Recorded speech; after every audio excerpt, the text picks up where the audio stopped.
बिस्मिल्लाहिर्रहमानिर्रहीम अस्सलाम वालेकुम। Welcome to my YouTube channel last trends platform. इस वीडियो में मैं आपको बताऊंगा tricks to pass the exam of civil जज और मैजिस्ट्रेट।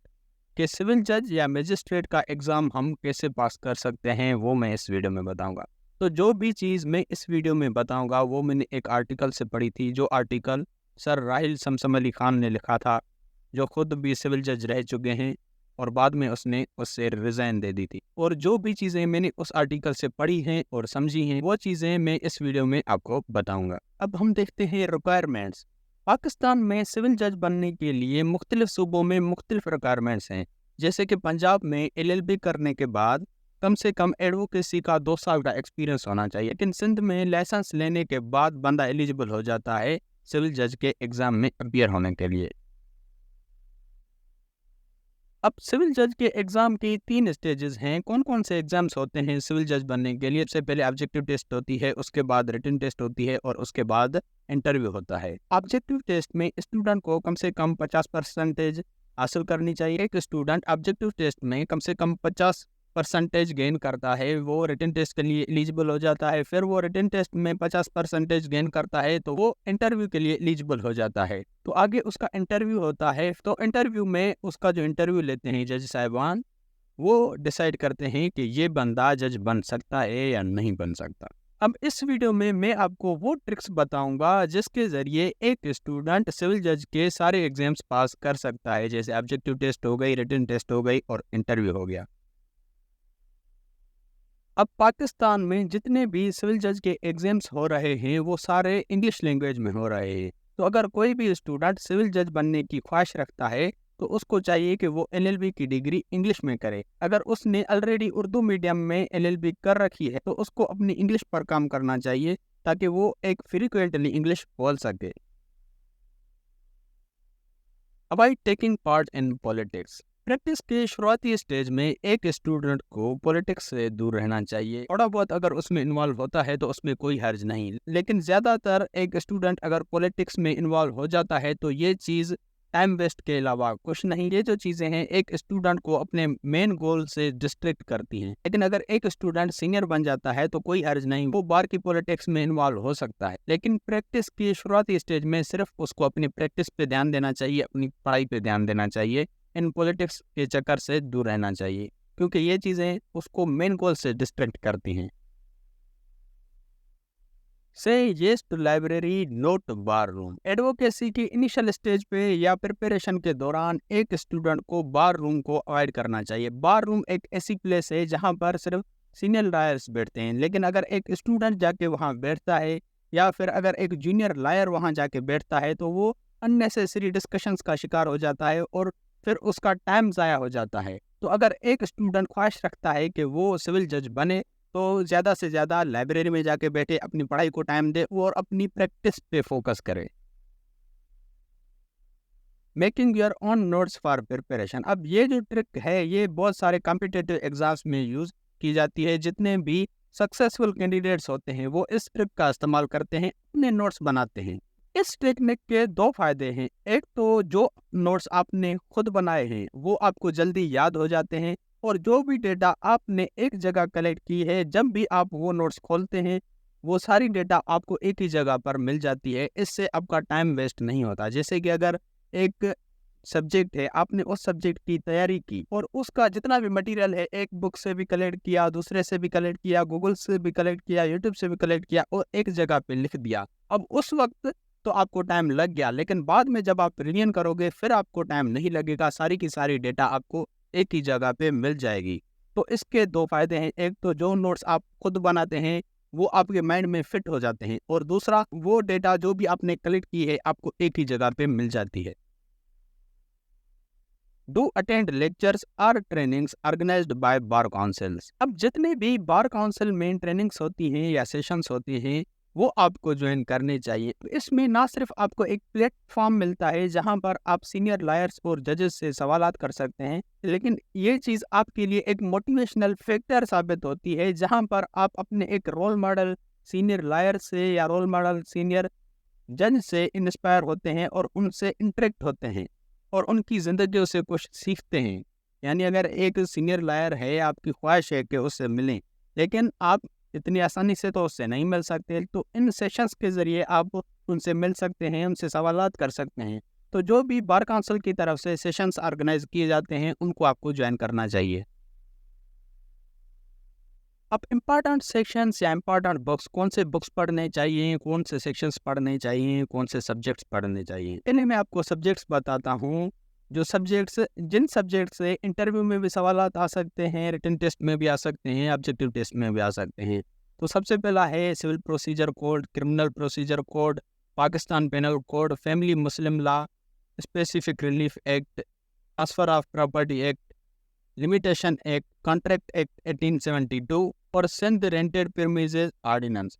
ये जो सब्जेक्ट्स हैं, इन सब्जेक्ट से सवालात आ सकते हैं। इनके भी आपको वो इम्पोर्टेंट सेक्शंस पढ़ने चाहिए जो डेली लाइफ में, डेली प्रैक्टिस में यूज़ होते हैं। अब ये जो सब्जेक्ट्स हैं जैसे Pakistan penal code, criminal procedure code, इनके वो सवालात आपको बिल्कुल रट्टा लगाना चाहिए, उनके सेक्शंस आपको बिल्कुल रट्टा लगाना चाहिए जो आपको लगता है कि ये डेली प्रैक्टिस में यूज़ होते हैं, जैसे मर्डर हो गया या फिर अनलॉफुल असेंबली हो गई या फिर थेफ्ट हो गई। इस तरह के जो सेक्शंस हैं डेली लाइफ में यूज़ होते हैं, डेली प्रैक्टिस में यूज़ होते हैं, वो आपको बिल्कुल ही याद करने चाहिए हर सब्जेक्ट के। इसी तरह आप जुडिशरी के जो पिछले एग्जाम्स हो गए हैं उनके आप पास्ट पेपर्स देख सकते हो, उनसे भी आपको आइडिया हो जाएगा कि कौन से सवालात आ रहे हैं, किस टाइप के आ रहे हैं। By recent edition of NTS and written exam. अब ज़्यादातर जो स्टूडेंट्स होते हैं वो ओल्ड एडिशन बुक्स या गाइड से पढ़ते हैं। तो यहाँ पर इम्पॉर्टेंट चीज़ ये है कि जो रिसेंट अमेंडमेंट्स होती हैं या कोई नया एक्ट पास होता है तो वो रिसेंट एडिशंस में होता है। तो अगर एक स्टूडेंट पुरानी एडिशंस को पढ़ता है तो वो जो रिसेंट एक्ट पास हुए हैं या रिसेंट अमेंडमेंट्स हुई हैं उनको वो बंदा मिस कर देता है। तो इस चीज़ के ज़्यादा चांसेस होते हैं कि जो रिसेंट एक्ट पास हुआ है या रिसेंट अमेंडमेंट हुई है वही सवाल इंटरव्यू में पूछा जाए या रिटन टेस्ट में पूछा जाए या फिर ऑब्जेक्टिव टेस्ट में पूछा जाए। तो अगर आप तैयारी कर रहे हो तो आपको चाहिए कि रिसेंट एडिशंस जो है वो आप पढ़ें, या फिर अगर कोई रिसेंट एक्ट पास हुआ है तो उसको भी आप पढ़ के जाएं एग्जाम से पहले। Give 3 hours daily for 2 to 3 months only. अब अगर आप अपने आप से वादा करते हैं कि आप इस टेस्ट की प्रिपरेशन के लिए रोज़ाना कम से कम 3 से 4 घंटे अपनी पढ़ाई को देंगे, फिर आपको कोई ताकत नहीं रोक सकती इस टेस्ट को पास करने से। अब इसमें एक बात मैं आपको क्लियर करता चलूँ कि अगर एक स्टूडेंट है, उसने LLB की है रेगुलर और उसने अपनी पढ़ाई को टाइम दिया है 5 साल ही, फिर ही वो बंदा 2 महीने में तैयारी कर सकता है सिविल जज की। लेकिन अगर एक स्टूडेंट ने अपना 5 साल का टाइम ही वेस्ट कर दिया और उसने अपनी पढ़ाई को टाइम नहीं दिया अपनी LLB की पढ़ाई के दौरान, और जब सिविल जज की टेस्ट करीब आई उस वक्त अगर वो 3-4 महीने में पढ़ता है तो उसकी पढ़ाई पे इतना कोई फ़र्क नहीं पड़ेगा, उसको बहुत ज़्यादा मुश्किलात का सामना करना पड़ेगा। लेकिन अगर एक स्टूडेंट रेगुलरली रोज़ पढ़ता है अपनी LLB की डिग्री के दौरान और जब टेस्ट करीब आती है तो वो ईज़िली उस टेस्ट की तैयारी कर सकेगा और ईज़िली उस टेस्ट को पास कर सकेगा। Don't listen to critics. अब अगर आपके अराउंड ऐसे लोग हैं जो सिर्फ क्रिटिसाइज करते हैं, आपकी एबिलिटी पे शक करते हैं और आपको हमेशा डीमोटिवेट और डिग्रेड करते हैं, तो उनसे आप अवॉइड करो और कुछ टाइम के लिए उनको गुड बाय कह दो। आपकी कामयाबी उनको आंसर देगी। देखिए बहुत सारे स्टूडेंट्स होते हैं या फिर आपके दोस्त ही होते हैं, आपको डिग्रेड करते हैं कि ये LLB की पढ़ाई काम की नहीं है, सिर्फ आप अपनी प्रैक्टिस पे ध्यान दो। तो ऐसे लोगों को आप गुड बाय कह दो, आपकी कामयाबी उनको जवाब देगी। Remembering sections and provisions. अब सेक्शंस और प्रोविजंस या ऑर्डर्स को याद करना एक हार्डेस्ट पार्ट है।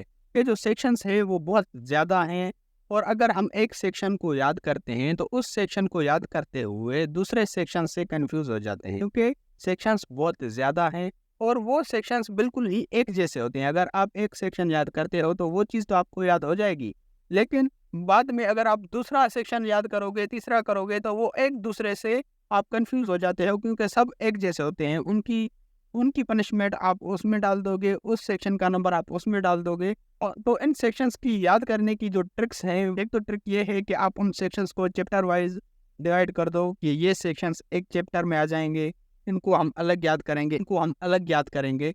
एक तो ये टेक्निक हो गई। दूसरी टेक्निक ये है निमोनिक्स की टेक्निक के जरिए एक आप शॉर्ट फॉर्म्स बनाओ, जैसे कि अगर सिविल प्रोसीजर के ऑर्डर्स हैं PFRI, एक ये शॉर्ट फॉर्म बन गया। अब P पे है पार्टीज टू सूट और F पे है फ्रेम ऑफ सूट आर पे है रिकॉग्नाइज्ड एजेंट और आई पे है इंस्टीट्यूशन ऑफ सूट। अब ये 4 ऑर्डर्स आप इस तरीके से याद कर सकते हो, PFRI।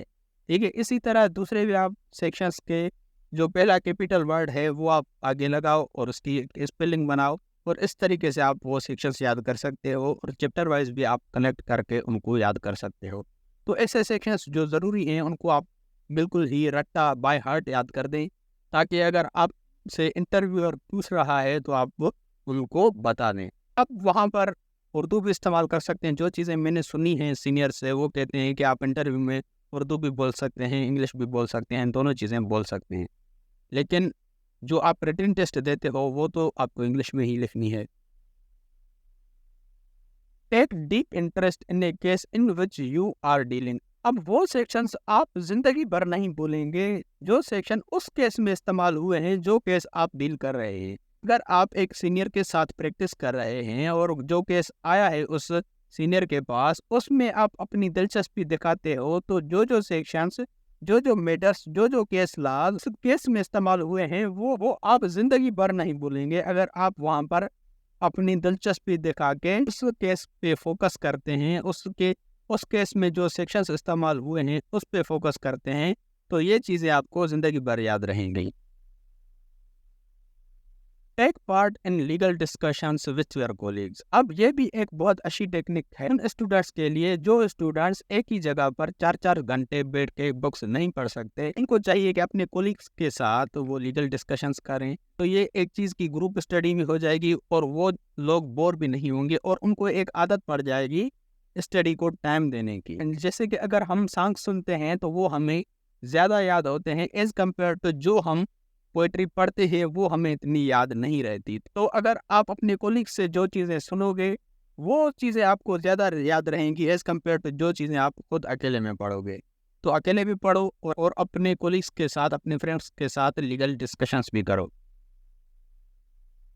Dream of sitting in bench. अब ये चीज़ आपको एक ड्रामेटिक लग रही होगी, लेकिन प्रिपरेशन के दौरान आप अपने आप को ऐसे इमेजिन करो कि आप एक बेंच पे बैठे हो और जस्टिस डिलीवर कर रहे हो। तो इस चीज़ से क्या होगा कि आप अपने आप को और भी मेहनत करने पर मजबूर करोगे, अपने आप को और भी मेहनत करने पर पुश करोगे, और अपने आप को ऐसे इमेजिन करो कि आप एक बेंच पे बैठे हो, वहाँ पर आप जस्टिस डिलीवर कर रहे हो। और अगर इंटरव्यू की बात आए, अपने आप को ऐसे अज्यूम करो कि आप इंटरव्यूअर के सामने बैठे हो और उसको इंटरव्यू दे रहे हो। इस तरह आप अपने आप को और भी मेहनत करने पर पुश करोगे।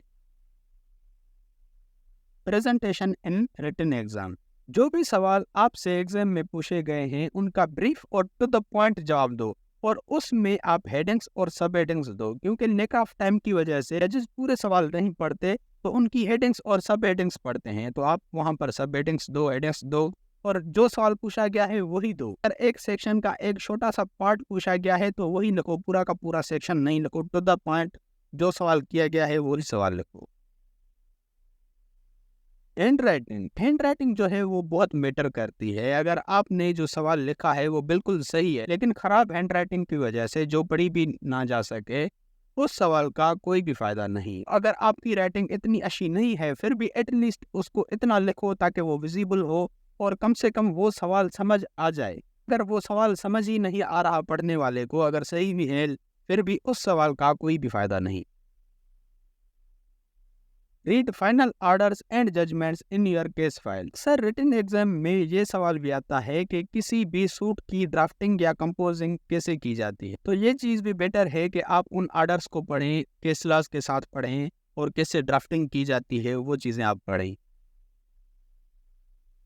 If you still didn't pass judiciary test.